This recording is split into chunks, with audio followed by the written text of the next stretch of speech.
안녕하세요. 이번 주 이제 두 번째 온라인 수업 시간 되겠습니다. 월요일 날 여러분께 안내해 드린 대로 이제 보기제 문제, 월요일 푼 문제 다음 문제부터 이제 풀어보기로 하겠습니다. 나머지 문제들은 이제 다음 주 대면 수업 시간에 여러분하고 직접 수업 시간 중에 풀어보도록 할 거고요. 오늘은 교과서에는 소개되어 있지는 않는데 대부분의 문제집에서 조금씩 언급되고 있는 기하적 확률에 대해서 잠깐 말씀을 드리고 문제풀이를 또 한번 해보도록 하겠습니다. 이 기하적 확률은 꽤 오래전에는 정규 교육과정에 포함되어 있었습니다. 한 10년 전쯤까지는 수업을 했던 것 같아요. 10년도 더 된 것 같군요. 생각해 보니까 상당히 정규 교육과정에서 빠진 지는 오래됐는데도 계속 문제집에는 이 관련된 내용에 대한 설명 그리고 문제들이 좀 남아 있습니다. 그래서 어떤 선생님들은 이게 당연히 가르쳐야 되는 내용이라고 생각하고 수업을 하시는 분들도 계시고, 의외로 그 교재에서도 계속 이렇게 여러 참고서에서 언급이 되고 있습니다. 기하적 확률은 꽤 오랫동안 연구되어 온 분야이고, 확률 이론 초창기 확률 이론 정립되던 시기부터 계속 연구되어져 온 확률 계산법인데요. 자, 먼저 이렇게 생각하십시오. 수학적 확률은 경우의 수분의 경우의 수를 정의를 하는데, 표본 공간 전체 경우의 수 개수가 유한일 때 수학적 확률을 쓸 수 있습니다. 근데 그렇지 않은 경우가 있어요. 예, 경우의 수가 무한인 경우가 있습니다. 이럴 때도 필요에 따라 확률을 정의해야 되는 상황이 생기는데 그럴 때 쓰는 확률이라고 보시면 됩니다. 수학적 확률과 모델이 비슷하게 정의되어 있습니다. 일단 내용 보겠습니다. 자, 연속적인 별량 46페이지 보세요. 우리 보기제에는 연속적인 별량을 크기로 갖는 표본 공간의 영역 S 안에서 각각의 점을 택할 가능성이 같은 정도로 기대될 때, 영역 S에 포함되어 있는 영역 A에 대하여 영역 S에서 임의로 택한 점이 영역 A에 속할 확률은 아래와 같이 정의한다 되어 있습니다. 그냥 읽으면 참 무슨 말인지 참 애매해 보이는데요. 잘 보세요. 자, 연속적인 변량을 크기로 갖는다 하는 얘기인데, 되게 이제 2차원적인 도형을 먼저 떠올려 보십시오.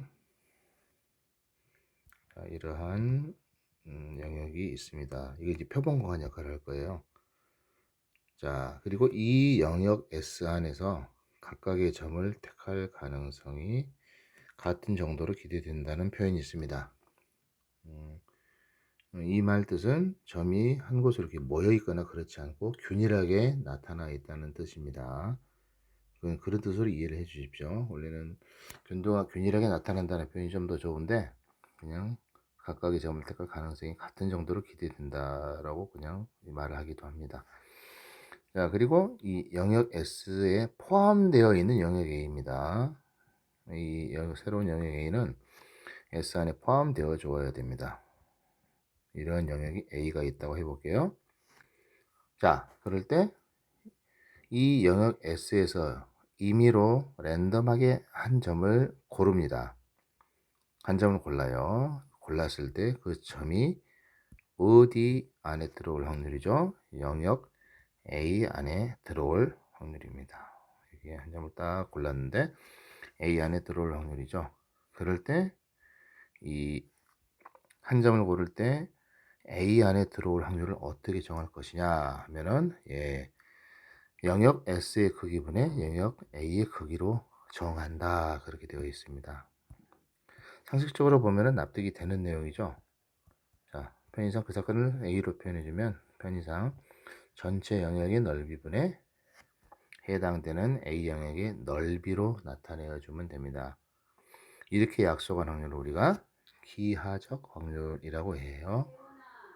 도형과 관련된 확률이라고 봐주시면 되겠습니다. 자, 여기서는 이게 평면에 있는 영역에서 점을 고르는 상황으로 이제 묘사를 했는데요. 때로는 선분 위의 점을 선택하는 경우도 있습니다. 1차원적인 거죠. 여기 영역은 2차원적이잖아요. 1차원적인 선분에서 점을 택할 때 그 점이 특정한 구간 안에 들어올 확률은 길이에 대한 길이 b로 나타낼 수도 있고요.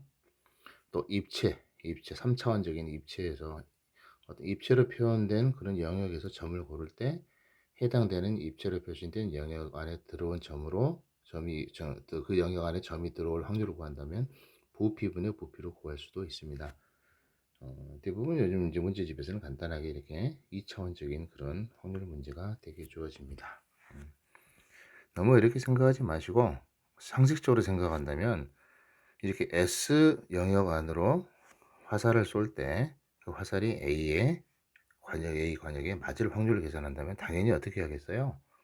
S의 넓이분의 A 넓이로 계산하는 것이 타당하죠. 물론 전제 조건은 필요합니다. 활을 쐈을 때 S 영역 바깥으로 뭐 벗어나지 않는다든가 그런 기타 조건이 필요한데 간단하게 보시면은 상당히 상식적으로 정의되어 있는 그런 확률이라는 것을 우리가 알 수가 있겠습니다. 자, 기하적 확률에 대해서 이 정도 설명을 드리고요. 이제 그 46페이지 아래쪽에 있는 간단한 예제 한번 보도록 할게요. 자, 오른쪽 그림 같이 원을 6등분한 모양의 관역에 화살을 한 번 쏠 때 화살을 색칠한 부분에 맞출 확률을 구해보자 하고 했습니다. 자, 옵션이 붙죠. 단 화살은 경계선에 꽂히지 않고 관역을 벗어나지 않는다. 이제 문제 상황에서 또 딴지를 걸지 못하게 하려고 이렇게 이제 조건을 붙여놨습니다.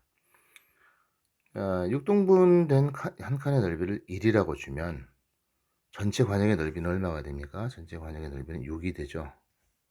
그리고 이렇게 색칠한 부분의 넓이는 얼마가 됩니까? 1, 2개 해서 2 되겠습니다. 그래서 확률은 3분의 1 이렇게 계산되는 걸 볼 수 있죠. 상식적으로 우리가 점이 택해지도록 원하는 영역이 전체에서 3분의 1만큼 차지하는 게 보이죠. 예, 그렇게 기하적 확률을 정의합니다. 자, 또는 뭐 이렇게 의미적으로 한 칸의 넓이를 1이라고 줬습니다만 반지름의 길이가 1인 원이 주어졌다고 한다면 그때 원의 넓이는 얼마가 되나요? 파이죠. 그리고 해당되는 영역 여기 부채꼴 한쪽의 넓이가 얼마가 됩니까? 6분의 파이가 됩니다. 그게 이제 두 개 있잖아요. 그래서 정리해 보시면 똑같이 3분의 1 넣습니다. 자, 이거는 이제 기하적 확률 문제 중에서 상당히 간단한 구조를 갖는 문제이고 이제 조금 더応用된 문제 하나 정도만 보고 이제 기하적 확률을 맞추려고 합니다. 51페이지 대표 유형 5번입니다. 오른쪽 그림과 같이 반지름의 길이가 각각 2, 3, 4로 되어 있고 중심이 같은 흔히 동심원이라고 하죠. 중심이 같은 세 원으로 이루어진 관역에서 화살을 한 번 쏠 때 화살을 색칠한 부분에 맞출 확률을 구하시오 하고 주어져 있습니다. 자, 조건은 단 화살은 경계선에 꽂히지 않고 관역을 벗어나지는 않는다라고 주어져 있습니다. 자, 전체 영역의 넓이와 우리가 필요한 해당되는 영역의 넓이를 구하는 것이 문제풀이의 핵심이겠습니다. 자, 중심에서 이렇게 적당히 선분 그어 보시면 안쪽에 있는 원의 반지름 길이가 얼마였습니까? 여기가 2였죠. 두 번째 원까지 반지름 길이가 3, 그리고 제일 바깥에 있는 원의 반지름 길이가 4 이렇게 됩니다. 자, 바깥에 있는 가장 큰 원이 전체 영역을 나타내겠습니다. 그 원의 넓이 얼마가 되나요? 반지름 길이가 4이니까 16파이가 될 것 같아요.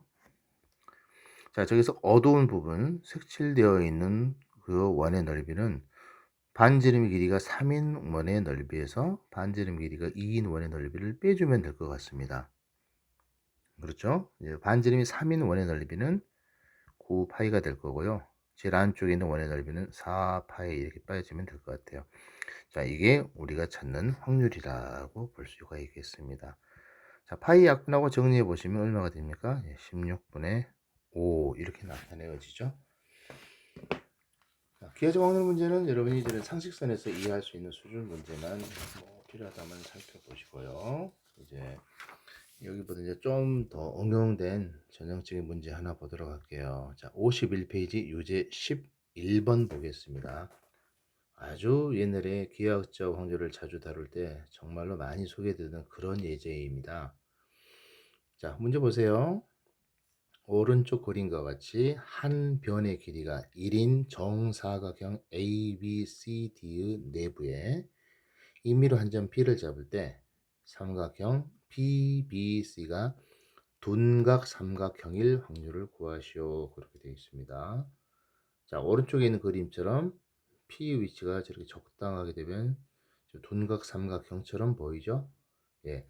P는 사각형 ABCD 내부에서 랜덤하게 하나를 뽑아내는데 그 점 P와 선분 BC로 만들어지는 삼각형이 둔각 삼각형일 확률을 구하시오 하는 문제입니다. 오호. 자, 이 둔각이 되도록 하려면 어떻게 할까요? 또 별 생각 없는 친구들은 또 나름 고민한다고 좌표를 써서 뭐 코사인 법칙이라든가 이런 거 쓰시면 안 됩니다. 자, P 위치에 따라서 삼각형이 이렇게 지금 그림 보이는 것처럼 둔각 삼각형일 수도 있고 직각 삼각형일 수도 있고 예각 삼각형일 수도 있죠.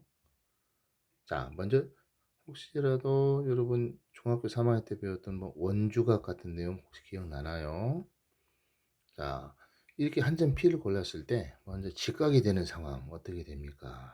자, 이렇게 우리가 이렇게 선분 BC를 씨름으로 하는 원을 대충 그려보게 되면은 이 호 BC 위에 한 점을 잡아주게 되면 어떻게 되나요? 예를 들면 Q라고 한번 표기해 볼까요? Q. 자, 삼각형 QBC는 어떤 종류의 삼각형이 됩니까? 예, 직각 삼각형이 되는 걸 알 수 있죠. 그렇죠? 자, 호 BC 위쪽으로 반원 바깥에 한 점을 잡게 되면 저 사각형 위의 점 중에서 이렇게 점 잡아서 이 점 R이라고 해볼까요? 그러면은 요 R과 선분 BC로 만들어지는 그러한 삼각형 RBC는 어떤 종류 삼각형이 되나요? 이건 예각 삼각형이 되죠. 예. 왜 예각이 되는가 한번 고민을 해보세요. 그리고 그림처럼 P가 반원 안쪽으로 들어오면 왜 둔각이 되는가는 한번 고민을 간단하게 해보실 것을 부탁드립니다. 자, 여기서는 이 삼각형 PBC가 둔각 삼각형일 확률이기 때문에 바로 저 상황이죠. 저 P가 어느 쪽에서 선택되면 됩니까? 네. BC를 지름으로 하는 저 반원 위에서 선택되면은 조건을 만족시킨다고 볼 수 있겠습니다. 자, 그 확률을 P라고 할게요. 둔각 삼각형일 확률을 한번 구해 보겠습니다. 자, 구해 보시면 어떻게 됩니까? 사각형의 넓이 얼마였습니까? 전체 사각형의 넓이 한 변의 길이가 1인 정사각형이기 때문에 1이죠. 자, 그리고 이 원을 만들면 이 원의 반지름 길이는 얼마가 되나요? 2분의 1이죠. 그래서 원의 넓이는 얼마가 됩니까? 2분의 1 제곱이기 때문에 4분의 파이가 될 건데 반원이니까 다시 2분의 1만큼 다시 쪼개야겠습니다. 따라서 답은 얼마가 됩니까? 8분의 파이 이렇게 되죠. 예. 확률을 계산하는데 특이하게 파이가 나타났습니다. 원과 관련됐기 때문에 이런 특이한 답이 좀 얻어지게 보일 수도 있겠어요. 자, 둔각 삼각형의 확률은 8분의 파이 이렇게 구하시면 됩니다. 자, 여기서 좀 멈추지 말고 좀 더 들어가 보겠습니다. 이제 한 점 P를 고를 때 저기서 R처럼 예각 삼각형이 될 확률을 구하시오 하고 문제가 주어질 수도 있겠잖아요. 자, 예각 삼각형이 될 확률 구분하기 위해서 위쪽 확률을 우리가 P1이라고 해보고요. 두 번째 예각 삼각형이 되어질 확률을 P2라고 한번 해볼게요. 자, 어떻게 계산됩니까? 저 사각형 내부에서 반원을 제외한 부분의 넓이를 구하는 게 필요하잖아요. 전체 사각형의 넓이 1 이렇게 되고요. 반원 바깥 부분의 넓이는 사각형의 넓이 1에서 반원의 넓이 8분의 파이를 빼주시면 될 것 같습니다. 따라서 답은 1 빼기 8분의 파이 이렇게 얻어지는군요. 자, 점을 택할 때, 저렇게 점을 택할 때, 이제 사각형 내부에서 지금 택하고 있는데, 지금 둔각이거나 예각이 아닌 경우는 어떤 경우 하나 남나요? 예, 직각인 경우 남죠. 자, 마지막으로 우리는 한 점 P를 골라서 삼각형을 만들 때 직각삼각형이 되는 예제를 한번 보도록 할 거예요. 자, 직각삼각형이 되는 경우는 P3라고 해보겠습니다. 자, 어떤 경우에 직각삼각형이 되죠? 저 점을 골랐을 때 BC를 지름분하는 저 반원 위의 점에서 선택되면은 직각삼각형이 만들어지는 걸 우리는 아까 봤습니다. 그렇기 때문에 전체 넓이는 1인데 저 반원, 원 내부 말고요. 원 둘레죠. 원 둘레의 넓이는 얼마가 됩니까? 저 원 둘레는 1차원적인 도형에서 넓이를 가지고 있지 않죠. 그래서 넓이는 0으로 됩니다. 따라서 이때 확률은 0 이렇게 계산을 하셔야 합니다. 자, 이 경우 문제를 꼭 주면은 학생들은 갑자기 또 혼동을 일으킵니다. 지금 둔각 삼각형의 만들어질 때의 사건을 우리가 편의상 A라고 하고요. 일각삼각형이 만들어지는 사건을 B라고 하고 직각삼각형이 만들어질 때의 사건을 우리가 C라고 주면 자, C는 공사건이 되나요? 안 되나요? C는 비어있지 않죠. 분명히 저 사각형 내부에서 반원 원조 위의 점을 선택하면은 직각삼각형이 만들어지기 때문에 직각삼각형이 되는 경우가 분명히 있습니다. 공사건이 아닙니다. 그렇지만 저 C의 확률을 구하면 어떻게 되나요? 방금 계산한 것처럼 기하적 확률로 계산하면 0이 됩니다. 예, 무슨 상황이죠? 예, 공사건이 아닌 사건인데 확률이 0이 되는 경우가 생길 수 있습니다. 자, 이렇게 정리를 하도록 하겠습니다. 자, 일반적으로 어떠한 사건이 비어 있으면은 반드시 PA 그 사건의 확률은 얼마가 되어야 됩니까? 0이 되는 게 맞죠. 굉장히 상식적으로 타당하죠. 그런데 어떤 사건이 일어날 확률이 0이라고 해서 그 사건이 공사건이냐? 예, 그렇지는 않는다는 얘기입니다. 0은 성립하지 않는다는 얘기죠. 어떤 경우가 이런 일이 발생하냐면 바로 방금 우리가 공부한 기하적 확률에서 발생합니다. 자, 교과서에서 소개된 수학적 확률에서는 이런 경우가 생기지 않아요. 경우의 수가 유한이기 때문에 그 사건이 일어날 확률이 0이면 그 사건은 공사건이 됩니다. 그렇지만 이렇게 기하적 확률에서는 여기 성립하지 않은 경우도 생긴다고 한번 정리를 좀 해주세요.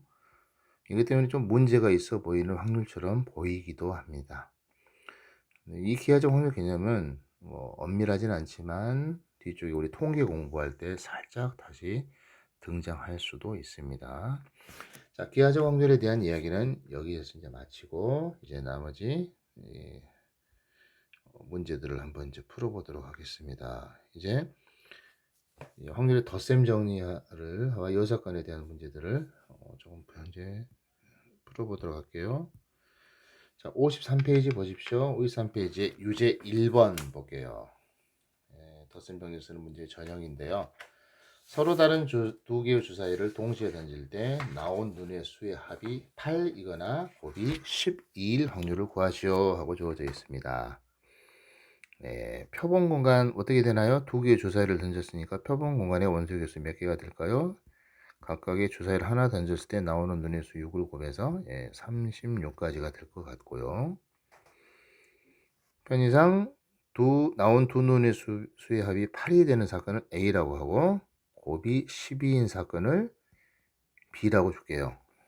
자, A 사건의 경우를 분석하기 위해서 첫 번째 주사위의 눈을 X, 두 번째 주사위의 눈을 Y라고 주면 어떻게 표현하는 게 가능하죠? A 사건을 표현하기 위해서는 X 더하기 Y가 얼마가 되는 경우를 조사하시면 됩니까? 8이 되는 순서상을 우리가 가져오면 됩니다. 그 순서상 자, 가능한 경우 볼까요? X가 1이면은 Y는 6보다 큰 숫자를 가질 수 없기 때문에 8을 만들 수 없죠. 자, X 첫 번째 주사위의 눈이 2일 때 마치 두 번째 주사위의 눈이 6 이렇게 되면서 처음으로 8을 만들 수 있을 것 같습니다. 이런 경우들을 쭉 나열해 보면은 몇 가지가 나타나지는가요? 4, 4, 5, 3, 6, 2까지 해서 5가지가 있는 것을 알 수 있습니다. 자, B 사건의 경우를 조사하기 위해서 보시면 X, Y 곱이 얼마가 되는 경우입니까? 12가 되는 경우죠. 자, X가 1이면 Y는 뭐 12가 돼서 주사 인원으로서 표현할 수는 없습니다. 자, 이것도 가능한 경우들을 X의 값이 작은 것부터 순서상을 나열해 보시면 2, 6 그리고 3, 4, 4, 3 그리고 얼마 되나요? 6, 2 이렇게 해서 네 가지 경우 나타나네요. 자, 우리가 찾는 확률은 덧셈 정리를 써서 표현해 보도록 할게요. 꼭 이렇게 하지 않더라도 여러분 바로 그냥 경우의 수로 간단하게 계산되면은 그냥 바로 답을 해도 됩니다. 꼭 억지로 이렇게 틀에 맞춰서 덧셈을 쓰거나 그렇게 할 필요는 없어요. 자, 이제 한번 처음 나온 기본 예제이기 때문에 지금 표현을 해보고 있습니다. A와 B의 합사건의 확률은 PA 더하기 PB 그리고 공통사건이 있을 경우에 A와 B의 공통사건 확률을 빼주죠. 자, 첫 번째 PA 얼마가 됩니까? 36분의 5 되겠습니다. 그리고 PB 얼마가 되나요? 36분의 4.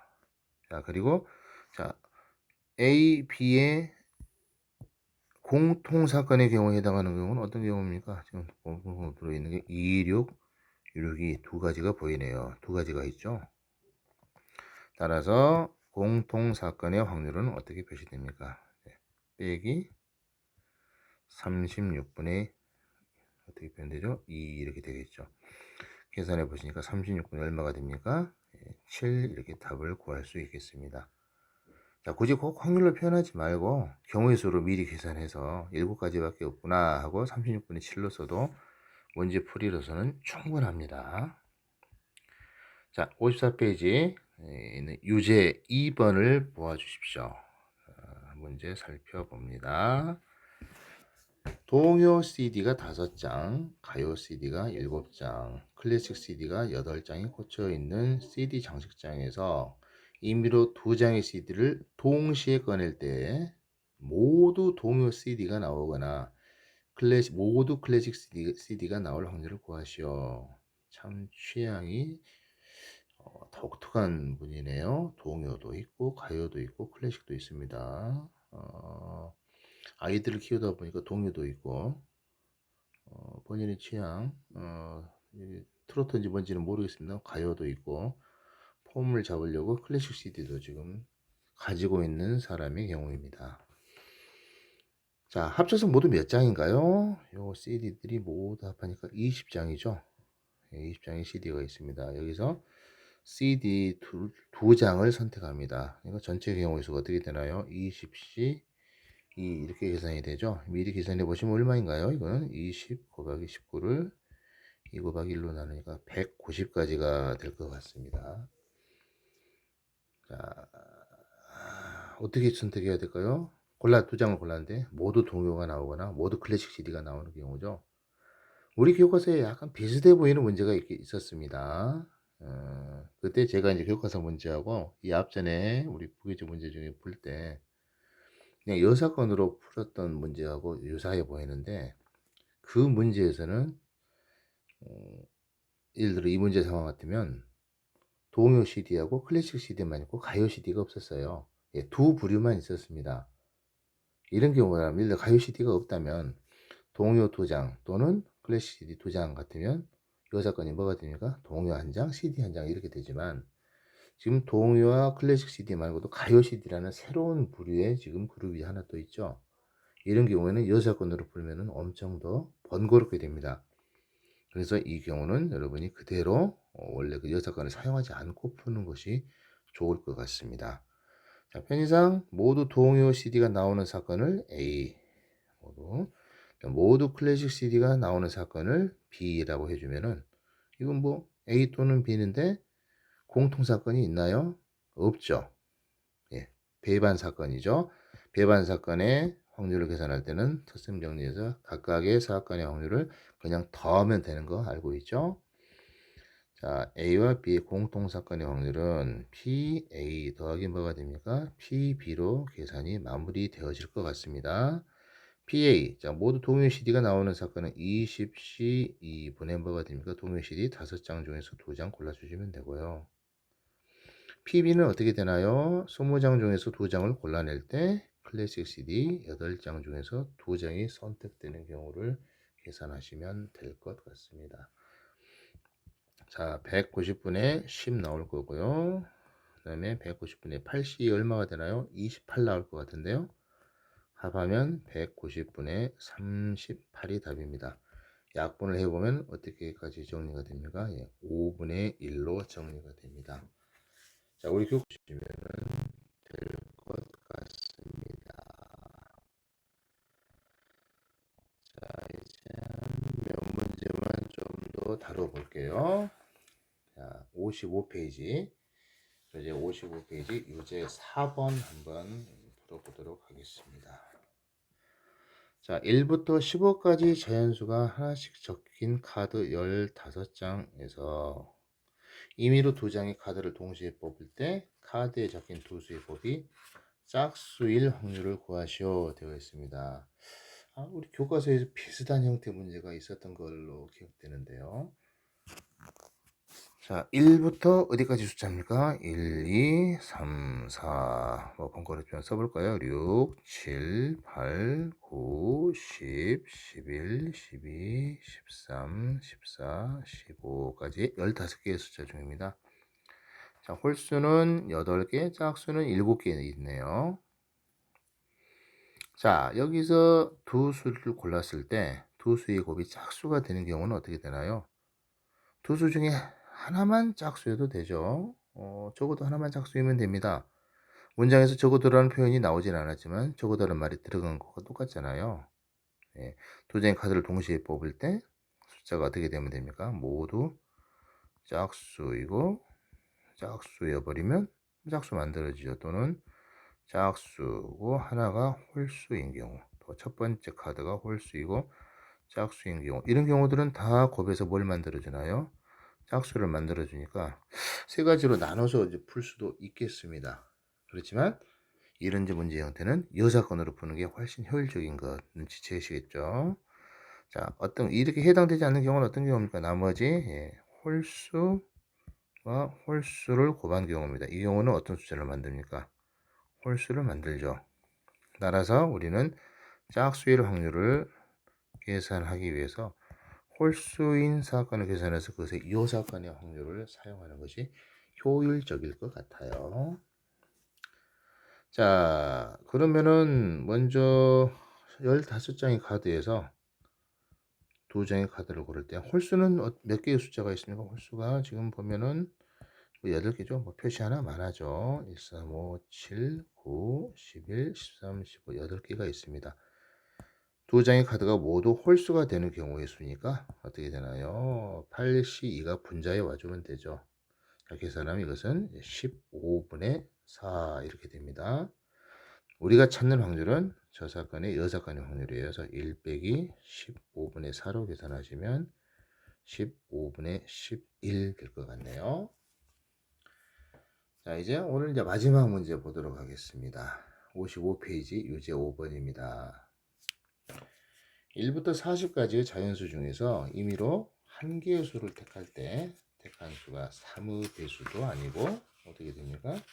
5의 배수도 아닐 확률입니다. 사건 구조가 좀 특이해 보이네요.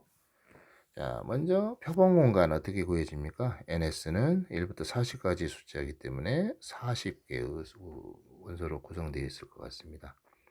자, 한 개의 수를 택해요. 그 택한 수가 3의 배수도 아니고 5의 배수도 아니라고 되어 있습니다. 독특합니다. 3의 배수도 아니고 5의 배수도 아니에요.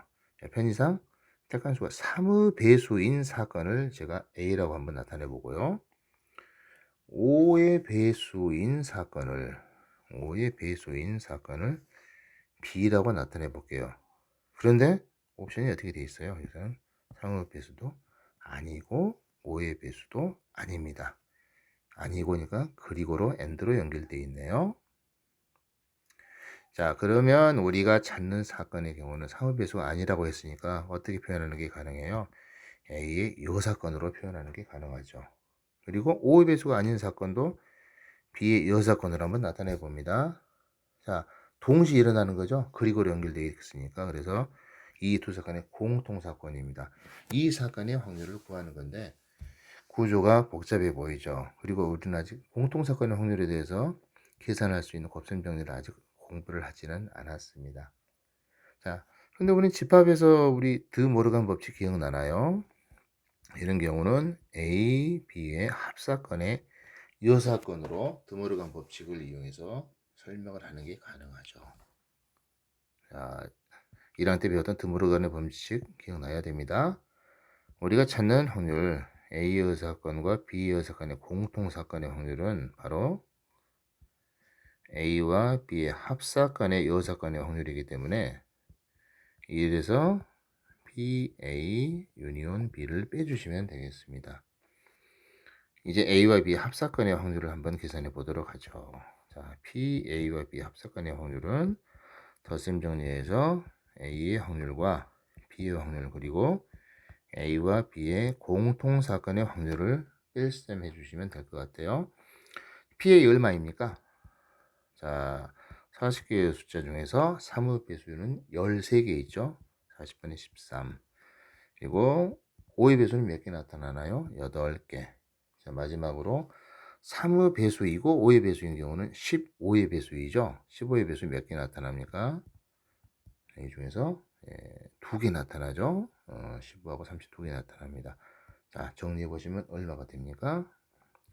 4와 10분의 19임을 알 수 있습니다. 따라서 우리는 이제 뭘 이용해서요? 여사건의 확률 계산 방법을 이용해서 1에서 얼마를 빼주면 되나요? 40분의 19 빼주시면은 40분의 21 이게 우리가 찾는 답입니다. 자, 논리적으로 여러분이 잘 이해를 해보시면 그렇게 어렵지 않다는 것을 여러분 판단할 겁니다. 자, 오늘 온라인 수업은 여기까지 해서 이제 마치고요. 다음 시간 우리 대면 수업 시간에는 중단원 연수 문제부터 보도록 할게요. 중단원 연수 문제는 난이도가 좀 더 올라간 상당히 신경 써야 되는 문제들도 소개되어 있습니다. 네. 이번 주 온라인 수업 대단히 수고하셨고요. 다음 주에 교실에서 다시 만나 뵙도록 하겠습니다. 자, 감사합니다.